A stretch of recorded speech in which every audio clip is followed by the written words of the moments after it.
இந்த குடும்ப ஆசீர்வாத கூடுகையிலே உங்களை சந்திப்பதிலே நான் பெருமகிழ்ச்சி அடைகிறேன். கர்த்தர் உங்களை ஆசீர்வதிப்பாராக. ஒரு நோக்கத்தோடு கர்த்தர் உங்களை இன்று அழைத்து வந்திருக்கிறார். பல நாட்கள் தொடர்ந்து நீங்கள் சபையார் பயணப்படுகிறீர்கள், இல்லை என்று சொல்லவில்லை. ஊடகத்தில் என்னோடு பயணப்படுகிற ஜனங்கள், கர்த்தர் உங்களை ஆசீர்வதிப்பாராக. ஆனால் இன்றைய நாள் ஒரு விசேஷமான நாள். கர்த்தர் உங்கள் சிறையிருப்புக்கு ஒரு முற்றுப்புள்ளி வைக்கிற நாள். அதிகப்படியாக கர்த்தருடைய சமூகத்தில் காத்திருந்து ஜெபித்த பொழுது ஆண்டவர் கொடுத்து அனுப்பின ஒரு வார்த்தை உங்கள் மத்தியில் நான் வைக்க விரும்புகிறேன். யாத்ராகம புஸ்தகம் 2வது அதிகாரம் 25வது வசனத்தின் கடைசி பகுதி. தேவன் அவர்களை நினைத்தருளினார். பாருங்கள், இதனுடைய வியாக்கியானம் பரிசுத்த ஆவியானவரின் இடத்துல வெளிப்படுத்தின சில காரியங்களை உங்கள் மத்தியில் நான் வைத்துவிட்டு நான் கடந்து செல்ல விரும்புகிறேன். தேவன் அவர்களை நினைத்தருளினார்.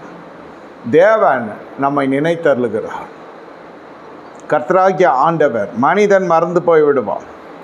மனிதனுக்கு நீங்கள் நன்மை செய்தவர்களாக இருந்தாலும் நன்மை பெற்றுக்கொள்ளுகிறவரை மனுஷன் அந்த நன்மை பெற்ற உடனே மறந்து போயிடுவான். ஏன் மறக்கிறாங்க, எப்படி மறக்கிறாங்க, அது எப்படி அப்படி செய்ய முடியுமெல்லாம் நியாயம் பேச முடியாது. தேவன் மறக்காதவர், மனுஷன் மறந்து போகிற சுபாவம் உடையவர். இதை நன்றாக புரிந்து கொள்ள வேண்டும். கர்த்தர் நம்மை நினைத்தருளியிருக்கிறார் என்றால் நம்மை மறக்கவில்லை. அவர்களை நினைத்தருளினார். யார் யாரையெல்லாம் கர்த்தர் நினைத்தருளார் என்று தேவனுடைய ஆவியானவர் காட்டின சில வெளிப்பாடுகளை உங்கள் மத்தியிலே நான் வைக்க விரும்புகிறேன். நினைத்தருளினார் என்றாலே தேவன் இந்த அவர்களை நினைத்தரலாம். அதுக்கு முன்பு அவர்கள் படாத பாடுபட்டிருப்பார்கள். வாழ்க்கையின் ஒரு பகுதியில் படாத பாடு, நெருக்கத்தினுடைய உச்சகட்டம் அல்லது மரணத்தின் விளிம்பில் நின்றிருப்பார்கள். அப்படிப்பட்ட ஜனங்களை கர்த்தர் என்ன செய்கிறார்? நினைத்தருளுகிறார். நினைத்தருளோடைய வாழ்க்கை மாற்றம் அடைகிறது. நாற்றமடித்த வாழ்க்கை, ஏமாற்றத்தால் நிறைந்த வாழ்க்கை, துர்நாற்றம் நிறைந்த வாழ்க்கை இப்பொழுது நறுமணக்க ஆரம்பிக்கிறது. தேவனுடைய நினைவுகள் உங்கள் வாழ்க்கையில் இறங்குகிறது.